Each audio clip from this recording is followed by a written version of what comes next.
Hey everyone, in this video I just want to quickly show you how to install the Baby Jogger City Turn model in a rear facing position. This is much simpler than the forward facing. I actually, as you can see over there, just did a video on a forward facing one, which is a lot more difficult, especially in the truck situation where you don't have a traditional tether anchor to connect the seat to in a forward facing position, but that's not required here in rear facing. So I'll go ahead and show you how to set this one up if you have one of these models. Also, if you're still shopping around trying to figure out which model you want to get, this one I would highly recommend because it has that city turn functionality. So you can have it turn directly to you, load in the child, lock it into place, and then when you need to unload them, do the same thing versus trying to get them tightened whenever they're facing the back of the car, which is much more difficult. So the first thing that you'll need to do, if you flip it on its side here, you can see that it says this side up if you're rear facing, so that's actually the position that we want. But there's also another way to orient it if you're doing forward facing. There's just a little latch down here. Click that, you'll be able to change the height of it, or if you just pull it to the other side, then you can change it between forward facing and rear facing. So you're gonna need to make sure that the rear facing is up for this installation. Okay, so once you have that bottom piece into position, you're gonna wanna bring out the actual anchor belt, which I've already taken it out, but it sits in this compartment here in the front. So if you haven't done it before, it'll be installed in there. Pop that open and take it out. And that's actually what you're gonna use to anchor into the anchors down on both sides of the seat. Now you could also do this with the seat belt instead, but I prefer to use this anchor belt that's built into it instead, because whenever you're tightening it up, it will potentially leave little crimps in your belt. So I'd rather do it in this belt versus my seat belt that's gonna be permanently with my vehicle. Okay, so we'll go ahead and get this into position then.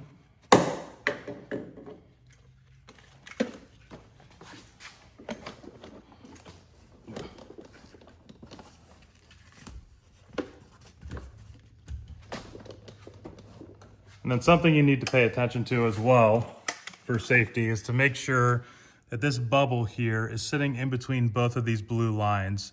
So you can see there's a light blue and a dark blue. It needs to be right in between those. And if you have a 0 month, then you can use the light blue line. If you have a 3+ month, then you'll put it in dark blue. But I always just put it right in the middle, so then it's good regardless of the age of the child that's sitting in the seat. Okay, now to actually anchor the seat, there's just this little latch in the front. If you pull that up, that's how you do the city turn, which you can turn to the left or the right. Regardless of which side of the car you have it turned on, you can actually take advantage of that functionality.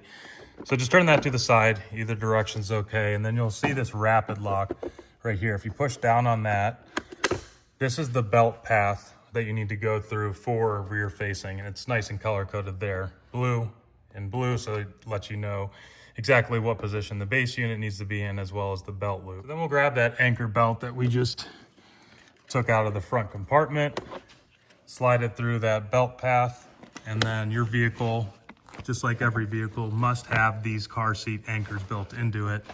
So we're just gonna pull that, latch it, you'll hear it click.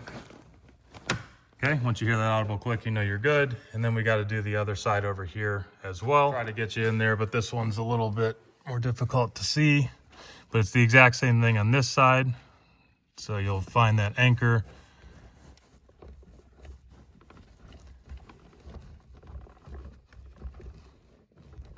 Click that into place. You can hear it click there. And then you don't want a lot of slack on this. You want to tighten that up without over tightening it, because if you tighten it too much, this will have trouble actually clicking down. So you want to tighten it till it's pretty snug. So I'm just grabbing the top end of that belt right there. I'll pull that tight. Okay, now I'll just feed it through there as well. Just make sure it feels good. And then I'll tighten this down. Again, you can hear those audible clicks, which is nice. You have kind of that feedback at each step of the installation process to make sure it's good.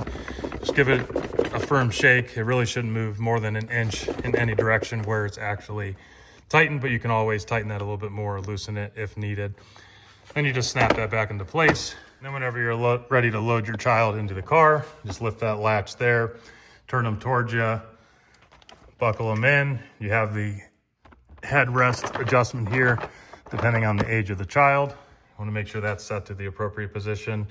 load them up, spin them back in, and it's easy as that. Thank you for watching though. I hope you got value from this video. If you did, appreciate you giving me a thumbs up. And if you want to be notified of future DIY content, go ahead and subscribe to my channel. Otherwise, we'll see you here on the next one.